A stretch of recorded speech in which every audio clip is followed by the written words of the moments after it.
I want to get to the next level, there's something that's holding me back, right? And because I'm a human being, and I have an ego, I can be quite blasé about what that actually is, and can end up pointing my finger at so many things around me. And sometimes it comes back as like a big wet fish just slapped you in the face, and you can see that, hang on, I'm the problem. I need to develop myself, or get somebody that can take over that part that I'm no good at, that Yeah. I thought I was good at, right? So Yeah. I've seen that happen to me in my life and my businesses. And now you said you had got to some stage in some sites that you started bottlenecking. Like, what did you do to prevent that from happening with other businesses or the business you may be in? Yeah, I mean, initially, I guess if we roll back the clock a little bit, initially in my mind, I was very much of the mindset of a entrepreneur, and do everything myself and be the jack of all trades. And that was great. And I learned a lot. And obviously, it's cheap to do that, because I had time and I was just putting in the sweat equity to grow my business. Um, but there came a point where I realized, one, I wasn't good at everything. And therefore I was underperforming in pretty much every area except for the areas that I thought I was, had maybe an edge. So there was that problem. But also there's just not enough time in the day. So there's not, like, no leverage to get any bigger. And so that's when I started thinking outside of this idea of just being me, and how I could build a team who could do, different parts of the process to scale. And that kind of different way of thinking allowed me to kind of break out of the bottleneck, to where we are today, where I don't ever write or do any outreach, or I'm very much working in the strategic sphere, or managing people, and making sure that there's someone in each role that has the responsibility to get that task done, and that's allowed me to scale, really.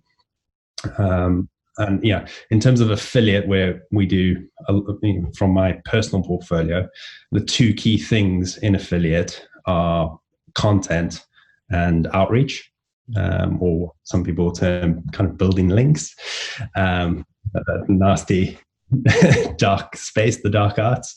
And so both those things, the beauty of them is they can be systemized, and people without digital skills can learn how to do both those tasks relatively quickly and do them well.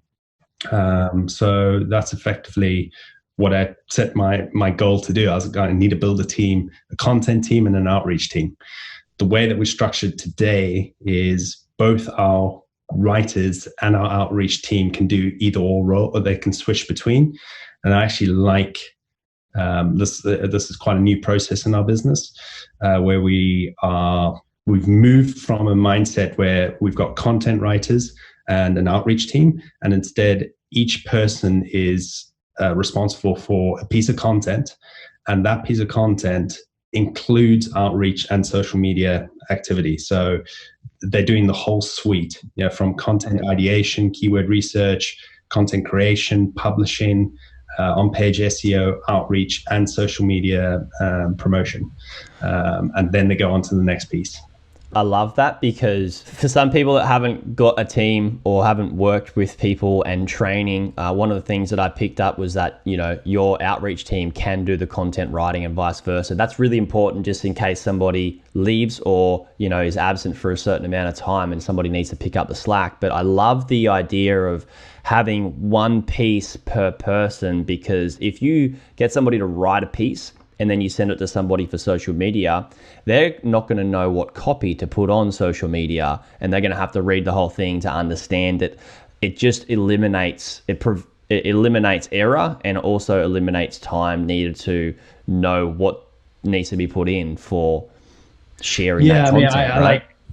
I went back and forth on it, really, because there's a school of thought, like your kind of Taylorism thought, or like the Ford factory, where each person has a role, and obviously you can potentially be more efficient doing that. But you had a valid point about one person owning the entire process is valuable. The second thing that we found is great is people get bored doing one thing. And if you give them lots of more things to do, the job becomes a lot more enjoyable. And there's many more pieces to it, and they understand the full picture. They're not just a piece in the picture. Obviously, there's a risk that they could go off and do it themselves, but we haven't had that problem. So it's been good.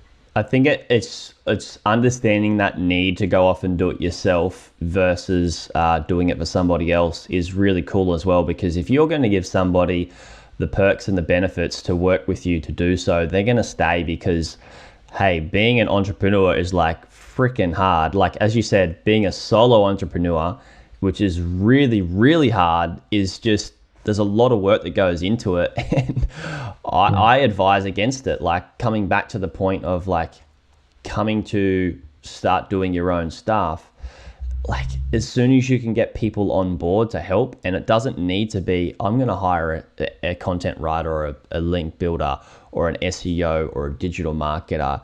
Like, even just getting, speaking to somebody who's already owning their own business where you can bump ideas off each other, like that eliminates risk when you're buying and building a website.